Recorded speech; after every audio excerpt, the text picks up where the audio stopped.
The company started in 1893 as a sales and distribution company. In 1910 we started selling a coffee product, and in 1913 we started manufacturing coffee in Belfast.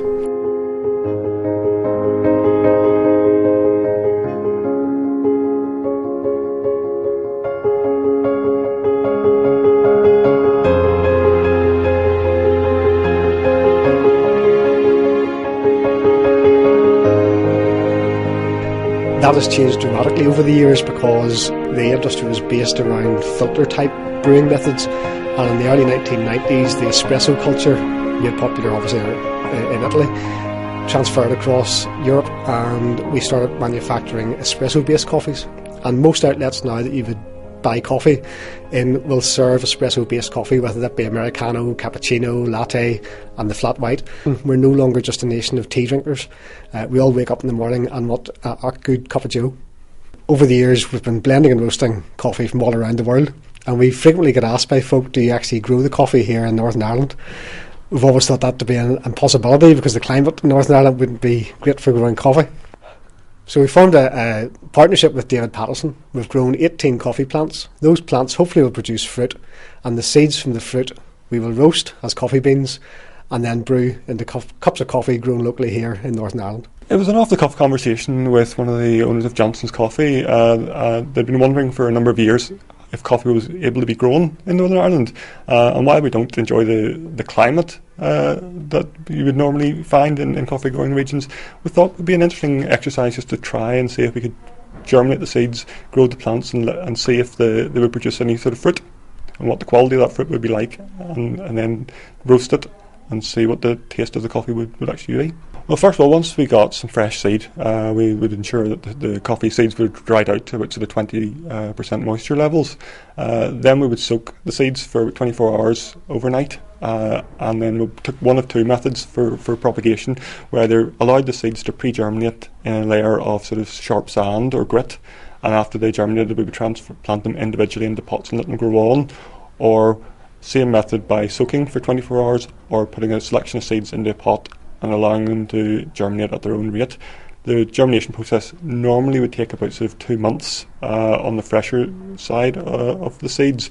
However, as the seeds would age, the germination rate slows down, decreases, and can take up to 6 months. What factors change the taste of coffee in different regions across the world?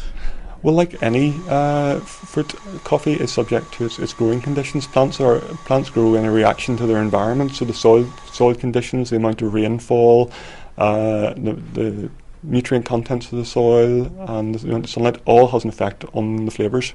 So individually roasted sort of coffees will taste specific to the area that they're grown, even within the same country. Well, to my knowledge and to Johnson's knowledge, this hasn't been tried, not on this scale, to try and produce an actual coffee that could be roasted. But the process is a reasonably straightforward process in that even just a standard household propagator on a windowsill you could germinate the coffee from, as long as you keep the temperature around sort of 20 to 21 degrees. If somebody did want to grow coffee at home, it is possible. Now, you would have to go to a reputable seed company to buy the freshest of seeds that you can buy, and when you do order them, ask for the latest crop so that the germination rate is higher. But the process is reasonably straightforward. After sort of allowing the plants, the seeds to dry out, they then soak them in warm water for 24 hours, cover them in a very well drained medium such as a sand or even a volcanic dust, and just allow the seeds to germinate. Then you can sort of split them up and separate them out individual plants, and as long as you keep the temperature above 15 degrees, they will grow quite happily. Keep them away from drafts and extremes of temperatures, but they make an excellent houseplant and a very easy plant to grow. It's never going to be economically viable to grow coffee on the scales that they would do in either Kenya or Brazil or out there, but it is interesting to try and grow your own, and you will end up with your own unique blend of coffee in Northern Ireland that nobody else will have.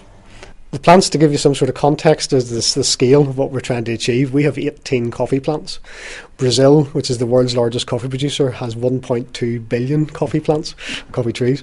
This is really an exercise in us gaining knowledge into how coffee is cultivated.